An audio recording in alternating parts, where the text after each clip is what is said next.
Class 10th के maths वाले text book में जो पांचवा चैप्टर है उसका नाम है समांतर श्रेणियाँ। इसको इंग्लिश में अर्थमेटिक प्रोग्रेशंस यानी कि एपी कहते हैं, ठीक है। और इस वीडियो में हम इस चैप्टर का जो फंडामेंटल कॉन्सेप्ट है उसको समझने का काम करेंगे। और आपका काम है इस वीडियो में अंत तक बने रहना और इस पूरे कॉन्सेप्ट को अच्छे से समझने की कोशिश करना। कोशिश नहीं, सब कुछ आपको समझ में आ जाएगा, बस अंत तक बने रहो, ध्यान से देखो, इधर उधर भटकना नहीं है और नज़र सिर्फ स्क्रीन पे होना चाहिए, ठीक है। तो चलो शुरू करते हैं। सबसे पहले हम इस चैप्टर के नाम पे आते हैं। तो इसका नाम क्या है ये आपको स्पष्ट रूप से दिख रहा होगा। तो इसका नाम है समांतर श्रेणियाँ, ठीक है। तो सबसे पहले इसके नाम को समझने का काम करते हैं। तो देखो यहाँ लिखा हुआ है श्रेणी यानी कि प्रोग्रेशन। प्रोग्रेशन का मतलब क्या होता है? तो देखो प्रोग्रेशन में क्या होता है कि हमारे पास कुछ संख्याओं के पद होते हैं जो कि एक निश्चित क्रम में एक खास पैटर्न पर सजा करके रखे होते हैं, ठीक है। तो ये जो इस तरह का जो अरेंजमेंट हमारे पास है जिसमें कि कई तरह के पद हैं, संख्याओं के जो पद होते हैं, इसको जिस तरह से आप अरेंज करके रखते हैं तो इस अरेंजमेंट को ही हम कहते हैं श्रेणी, प्रोग्रेशन, ठीक है ना। अब प्रोग्रेशन कई तरह के होते हैं हमारे पास, लेकिन इसमें से तीन प्रोग्रेशन जो है बहुत फेमस है जिसके बारे में आपको पता होना चाहिए, कम से कम जिक्र तो आपको होना ही चाहिए, ठीक है। तो इसमें से एक है एपी, इसको कहते हैं अर्थमेटिक प्रोग्रेशन, जो कि आपको क्लास 10th में ही पढ़ लेना है। एक होता है जीपी, इसको कहते हैं जियोमेट्रिक प्रोग्रेशन, और एक होता है एचपी यानी कि हार्मोनिक प्रोग्रेशन। तो जीपी और एचपी जो है ये आपको क्लास 11th में पढ़ना है, क्लास 10th में आपको इससे कोई मतलब नहीं है, बस जान लो कि ऐसा कुछ होता है, ठीक है। तो चलो जीपी और एचपी का फुल फॉर्म हम यहीं पे लिख देते हैं, कम से कम ध्यान में रहे, ठीक है। तो जीपी का मतलब होता है जियोमेट्रिक प्रोग्रेशन, ठीक है, जियोमेट्रिक प्रोग्रेशन।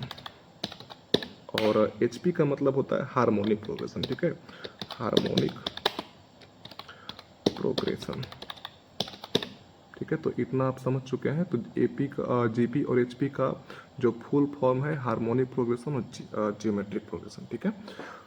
जीपी और एचपी से कोई मतलब नहीं है, आपका मतलब है एपी से, तो एपी पर ही हमारा ध्यान रहेगा, ठीक है। चलो शुरू करते हैं। अब देखो समांतर श्रेणी में क्या होता है, इसका जो पैटर्न है उसको समझना जरूरी है, ठीक है। तो इसके लिए हम एक एग्जाम्पल के माध्यम से समझने का काम करेंगे, क्योंकि गणित में किसी भी कॉन्सेप्ट को समझना है तो एग्जाम्पल उसके लिए एक अच्छा माध्यम कहलाता है, ठीक है। तो देखो हमारे पास यहाँ पर एक संख्या है 2। अब इसमें हम एक संख्या को ऐड करते हैं और एक नया नंबर प्राप्त करने का कोशिश करते हैं। अगर हम 2 के अंदर 2 को जोड़ेंगे तो हमको एक नया संख्या मिलता है, और वो क्या है? वो है 4। और अगर 4 के अंदर फिर से 2 को जोड़ेंगे तो हमको एक और नया नंबर मिलेगा, वो 6 है। और 6 के अंदर फिर से 2 को जोड़ेंगे तो हमको एक और नया संख्या मिलेगा, वो 8 है, ठीक है ना। इस तरह से आप और भी 2 बार बार जोड़ते जाओ, आपको नया नया संख्या मिलते जाएगा, नया नया पद का पता चलते जाएगा, ठीक है। और मान लो कि हम 2 से शुरू करते हैं और 32 तक पहुंच करके रुक जाते हैं। हम 32 से आगे बढ़ना ही नहीं चाहते, इधर हमको बढ़ना ही नहीं है, ठीक है। 32 के आगे हमको सोचना ही नहीं है। तो 2 से शुरू किए हैं तो सबसे पहले कौन सा पद आ गया? सबसे पहले 2 आया है ना। तो जो सबसे पहले आया है उसको कहते हैं प्रथम पद, फर्स्ट टर्म कहते हैं, ठीक है। और जो सबसे अंत में आया है उसको बोलते हैं अंतिम पद, लास्ट टर्म कहते हैं। जो पहले आ गया वो प्रथम पद और जो अंत में आया उसको अंतिम पद, ठीक है। प्रथम पद को हम शॉर्टकट में इसको कहते हैं, शॉर्टकट में इसको हम कहते हैं ए, ठीक है। तो ए से इसको डिनोट करते हैं, और अंतिम पद को हम लोग शॉर्टकट में एल से डिनोट करते हैं, ठीक है। तो एल से हम लोग इसको डिनोट करते हैं, बस इतना ध्यान रखना, ठीक है। और ए से किसको डिनोट करते हैं? तो ए से हम लोग प्रथम पद को डिनोट करते हैं, ठीक है ना। तो इतना आपको समझ में आ गया ए और एल के बारे में। अब देखो हमारे पास यहाँ पर एक और एग्जांपल है, चलो इसमें शुरू करते हैं हम 3 से, ठीक है। अब 3 के अंदर हम 3 जोड़ दिए तो हमको एक नया संख्या मिल गया 6, और 6 के अंदर फिर से 3 जोड़ दिए तो हमको एक और नया संख्या मिल जाएगा 9, और 9 के अंदर फिर से 3 जोड़ो तो एक और संख्या क्या मिल जाएगा? 12 मिल जाएगा। तो इस तरह से आप इस प्रोग्रेशन में 3 जोड़ते जाओ, आपको नया नया संख्या मिलते जाएगा, ठीक है। यहाँ पर क्या हो रहा है? यहाँ पर एक ही संख्या है 3, जिसको कि हम बार बार हर एक पद में जोड़ते जा रहे हैं और हमको नया नया पद मिलते जा रहा है, ठीक है। तो ये जो 3 है ना जिसको आप बार बार ऐड कर रहे हो, इस 3 को कहते हैं डी। डी फॉर होता है कॉमन डिफरेंस, ठीक है। कॉमन डिफरेंस इसका नाम होता है, ठीक है। चलो कॉमन डिफरेंस इसको क्यों कहते हैं, इसका एक लॉजिक है। चलो इसके लॉजिक को समझते हैं, ठीक है। तो देखो हमारे पास यहाँ पर एक और प्रोग्रेशन दिया हुआ है, इसके माध्यम से समझोगे तो आसानी पड़ेगा, ठीक है। तो देखो इसको हम शुरू किए हैं -4 से, और गए कहाँ तक है, गए हैं इसको 10 तक। -4 के बाद हमको दिख रहा है -2। -4 के साथ ऐसा क्या किए कि हमको -2 मिल गया, -4 में हम 2 को ऐड किए तब -2 मिला, है ना। तो 2 यहाँ पर हो जाएगा कॉमन डिफरेंस, ठीक है। -2 में फिर से क्या किए कि हमको 0 मिल गया, तो -2 के अंदर फिर से 2 ऐड किए हैं इसलिए 0 मिल गया। 2 के अंदर फिर से 2 ऐड किए तब 0 के अंदर फिर से 2 ऐड किए तब 2 मिला। फिर 2 के अंदर फिर से 2 ऐड करो तब क्या मिलेगा, 4 मिलेगा। इस तरह से आप इसके अंदर 2 ऐड करते जाओ, आपको नया नया संख्या जो है मिलते रहेगा, ठीक है। तो हो क्या रहा है यहाँ पर, आप कोई भी लगातार 2 पदों को पकड़ लीजिए। चलो इन दोनों को पकड़ लिया यहाँ पे, ठीक है। अब इसमें से आगे वाले पद में से पीछे वाले पद को घटाओ, इसका डिफरेंस निकालो, कितना आता है बताओ। 8 में से 6 जाएगा तो कितना बचेगा, 2 आएगा ना, ठीक है। अब चलो इन दोनों को पकड़ लेते हैं, 6 और 4 को पकड़ लो। अब अगर 6 में से 4 घटाएंगे तब कितना बचेगा, तब भी तो 2 बच रहा है ना, ठीक है। अगर 4 में से 2 घटाएंगे तब कितना बचेगा, तब भी 2 बच रहा है। तो हमको एक ही संख्या जो है बार बार मिल रहा है, एक ही अंतर। घटाने का मतलब क्या होता है, अंतर होता है ना। तो एक ही डिफरेंस हमको बार बार मिल रहा है, इसलिए हम इसको कॉमन डिफरेंस करते हैं, ठीक है। क्योंकि ये जो डिफरेंस है ये सब में कॉमन है, सार व अंतर इसको हिंदी में कहते हैं, ठीक है ना। तो सार व अंतर का मतलब समझ गए ना आप इसमें क्या होता है, ठीक है। तो एपी में क्या होता है कि इसके जो पद होते हैं उसमें हम सार व अंतर को जोड़ करके या घटा करके आगे बढ़ते रहते हैं और नए नए पदों को प्राप्त करते रहते हैं, ठीक है। इसमें तो जोड़ना तो समझ में आया था, लेकिन घटाते भी हैं क्या। तो देखो घटाने का मतलब क्या होता है, घटाने का मतलब होता है कि आप नेगेटिव नंबर को अल्टीमेटली आप ऐड कर रहे हो किसी चीज़ में, है कि नहीं है। जैसे मान लो कि 4 है, 4 में अगर हम 2 जोड़ेंगे तो 6 मिल जाएगा, लेकिन अगर 4 में -2 ऐड करेंगे तो क्या होगा, 2 मिलेगा। तो -2 ऐड कर रहे हैं, अगर मान लो कि 4 में से 2 घटाएंगे तभी 2 मिल रहा है ना। 2 घटाने का मतलब क्या हुआ कि अल्टीमेटली आप -2 को ऐड कर रहे हो, किसी संख्या में से कुछ घटाने का मतलब है कि उस संख्या का नेगेटिव नंबर आप उसमें अल्टीमेटली ऐड कर रहे हो, है ना। तो यही यहाँ पर समझने के बात है, ठीक है। अर्थमेटिक में एक ही खास नंबर होता है जिसको कि हम डी कहते हैं, और उसको हम अपने पदों में जोड़ते जाते हैं और नए नए पदों को प्राप्त करते जाते हैं, ठीक है। तो ये होता है अर्थमेटिक प्रोग्रेशन। देखो इसको समझाने में 7 मिनट का समय लग गया, ठीक है। हम चाहते नहीं है कि इसको समझने में किसी तरह का कोई कंफ्यूजन हो, इसलिए इतना समय दे दिए, ठीक है। चलो अब आगे देखते हैं, इसके मेन कॉन्सेप्ट को समझने का काम करते हैं, जो कि यहाँ पर है, ठीक है। अब इसके पदों का जो नामकरण है उसको समझते हैं। जो पद सबसे पहले आ गया उसको कहते हैं प्रथम पद, यानी कि A1 कहो चाहे A कहो, एक ही बात है, ठीक है ना।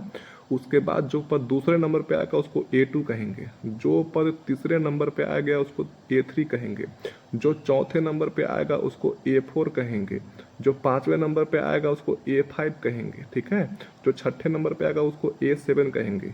इसी तरह से जिस पद का जो रैंक है उसके हिसाब से उसका नाम होगा। जैसे कि मान लो कि जो 10 है वो कितने नंबर पे है, ये 8 नंबर पे, इसलिए हम इसको 8 कह रहे हैं, ठीक है। जो 8 है वो कितने नंबर पे, वो 7वें नंबर पे। देखो यहाँ पे 1 2 3 4 5 6 7 नंबर पे 8 दिख रहा है, इसलिए हम इसको क्या बोल दिए, इसको हम A7 बोल दिए।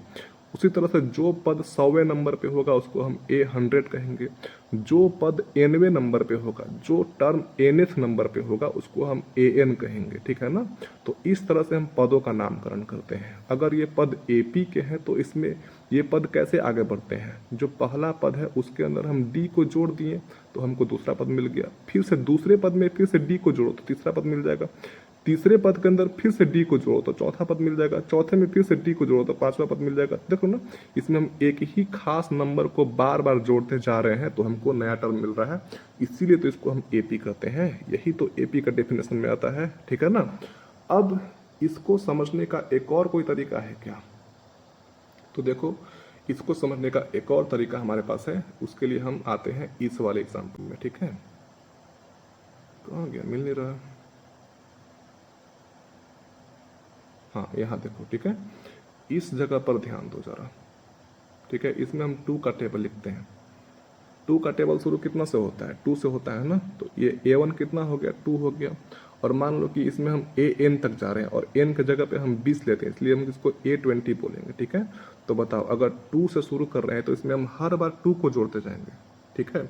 A2 का जगह हम खाली छोड़ दिए हैं, A3 का जगह खाली है, A4 का जगह खाली है, लेकिन A6 का जगह पे कुछ रख दिए हैं, ठीक है।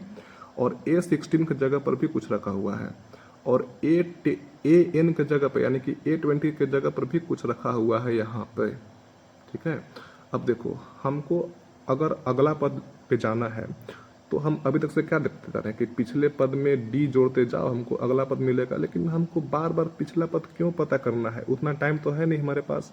अगर हमको इसके पीछे का पद पता नहीं है तो क्या हम तब भी ए और डी को मालूम होते हुए A6 पता कर सकते हैं?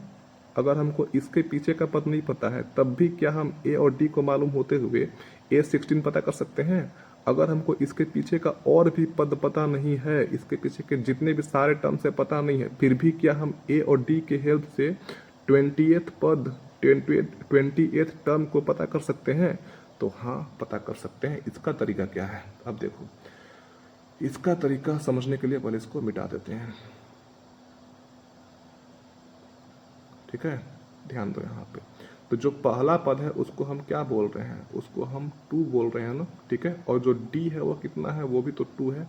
हमको निकालना है, चलो मान लो कि छठा पद पे 12 कैसे आ गया, इसको समझते हैं, ठीक है। अब देखो, जो छठा पद है वो पहले पद से कितना आगे है? फर्स्ट टर्म से कितना आगे 6 टर्म है? देखो यहाँ पे 1 2 3 4 5, यानी कि अगर फर्स्ट टर्म से 5 स्टेप्स आगे बढ़ते हैं तो हमको 6 टर्म मिल जाएगा, ठीक है। अगर पहले पद से 5 स्टेप आगे बढ़ते हैं तो आपको छठा पद मिल जाएगा।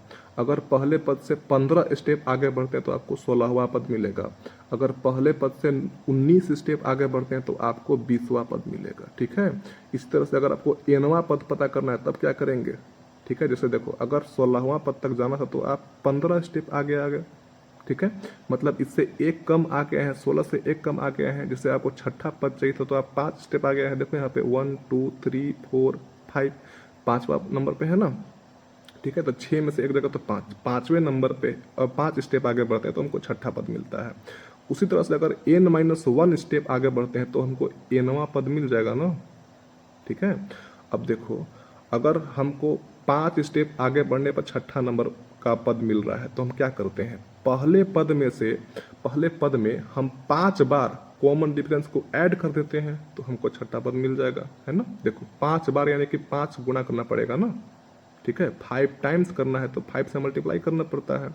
तो देखो, पहला पद है 2 और 5 बार 2 को ऐड करना है, इसलिए 5 को 2 से मल्टीप्लाई कर दिए, ठीक है। 5 times 2 is added with 2 to get the 6th term, ठीक है। यहाँ तक बात तो समझ में आ रहा है, लॉजिक समझ में आ रहा है ना, ठीक है।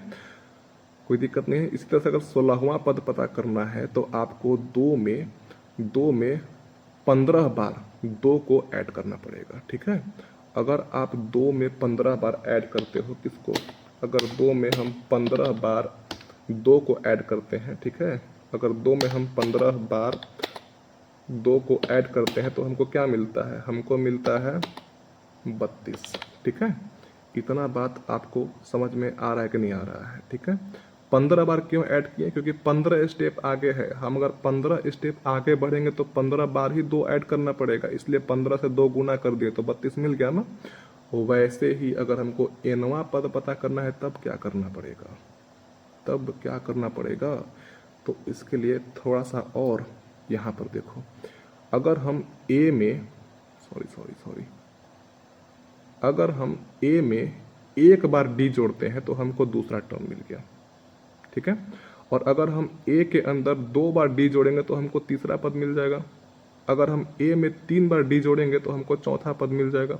और अगर हम ए में 20 बार डी मिलेंगे तो हमको 21वां पद मिलेगा। तो अगर हमको nवां पद चाहिए तो n-1 बार डी जोड़ना पड़ेगा ना, इसलिए ए में हम n-1 बार डी ऐड करेंगे तो क्या मिल जाएगा? हमको nवां पद मिल जाएगा, nth टर्म मिल जाएगा, ठीक है। जैसे कि यहाँ पर देखो 5 है, अगर 5 में हम एक बार 5 मिलेंगे तो हमको 10 मिल जाएगा जो कि दूसरा पद है, ठीक है। अब सोचो, अगर इसका कॉमन डिफरेंस 5 है तो तीसरा पद कितना होना चाहिए? 15 होना चाहिए ना। अब देखो तो जरा, 15 कितना स्टेप आगे है? तीसरा नंबर पे है ना, ठीक है। 15 तीसरा पद है ना यहाँ पे। तो 5 से कितना स्टेप आगे है? तो 1 2 स्टेप आगे है, इसलिए 15 में हम क्या किए कि 5 में पहले पद में 2 बार 5 को ऐड कर दिए तो हमको 15 मिल गया। देखो तो 5 दूनी के 10 और 5 15 होता है ना, इस तरह से, ठीक है। अगर हमको 20 पता करना तो 20 केवल नंबर पे है, 20 चौथे नंबर पे है, ठीक है। चौथे नंबर के पद तक पहुंचने के लिए आपको 3 स्टेप आगे बढ़ना पड़ेगा, इसलिए पहले पद में हम 3 बार 5 को मल्टीप्लाई किए तब हमको क्या मिल गया, चौथा पद मिल गया, ठीक है। तो यही हम कहना चाहते हैं कि अगर आप nवें नंबर के पद पे पहुंचना चाहते हैं, if you want to reach at nth term you must add n-1 times d with a, ठीक है ना। अगर आप nवें पद तक पहुंचना चाहते हैं तो आपको a के साथ n-1 बार d को ऐड करना पड़ेगा, ठीक है, तब आपको मिलेगा nवां पद। इसलिए हमारे पास एक फॉर्मूला यहाँ पे बन के रेडी हो गया, ठीक है। इस फॉर्मूला को हम लोग क्या बोलते हैं, ये फॉर्मूला हमारे पास है nवां पद ज्ञात करने का, ठीक है। This formula is use to find out nth term in an AP, ठीक है। तो इस फॉर्मूला को आप याद रखेंगे, an is equal to a plus n-1 into D, ठीक है।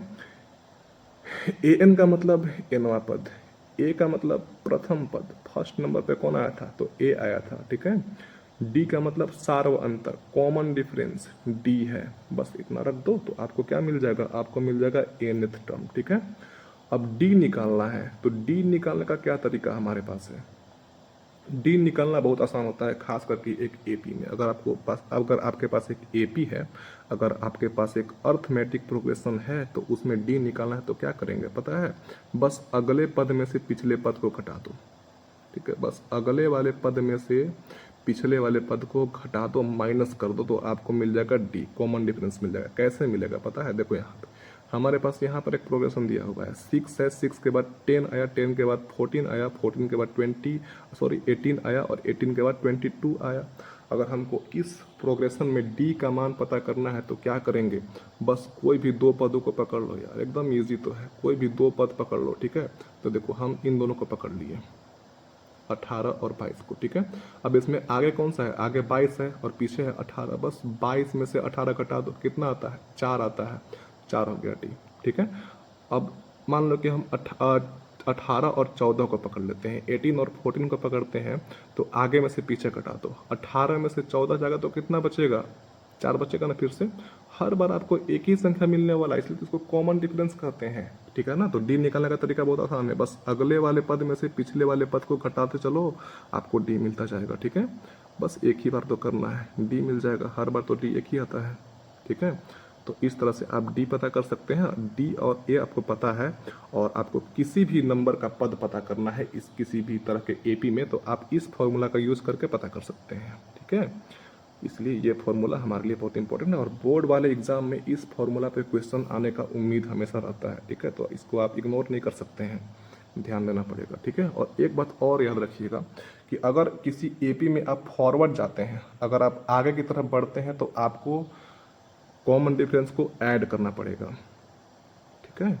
लेकिन अगर आप उसी एपी में पीछे जाना चाहते हैं तो आपको कॉमन डिफरेंस को माइनस करना पड़ेगा, उल्टा जाना है ना, तो इसलिए माइनस करना पड़ेगा। जैसे कि यहाँ देखो, इस वाले एपी में पहले नंबर पे क्या है, -4 है, तो इसका ए कितना है, -4 हो गया, और अंत में क्या दिख रहा है, 10 दिख रहा है। क्या हम इसके बाद क्या हो सकता है ये पता कर सकते हैं क्या, 10 के बाद क्या होगा, तुम खुद सोचो। कॉमन डिफरेंस कितना है, 2 है ना, तो हम हर बार 2 को जोड़ते हुए आगे बढ़ रहे हैं, तो इसमें भी 2 को जोड़ना पड़ेगा, तो 10 में 2 जोड़ दो, कितना आ जाएगा, 12 आ जाएगा, ठीक है। तो इस जगह पे क्या हो जाएगा, तो यहाँ पर हो जाएगा 12, ठीक है। अब सोचो कि 4 से पहले क्या होगा, हमको यहाँ से पीछे जाना है अब, ठीक है, इसके पीछे जाना है, तो पीछे जाने के लिए हमको क्या करना पड़ेगा, घटाना पड़ेगा, तभी तो पीछे जा सकते हैं ना। तो -4 में से 2 घटा दो, -4 -2 करोगे तो कितना आ जाएगा, -6 आ जाएगा, ठीक है।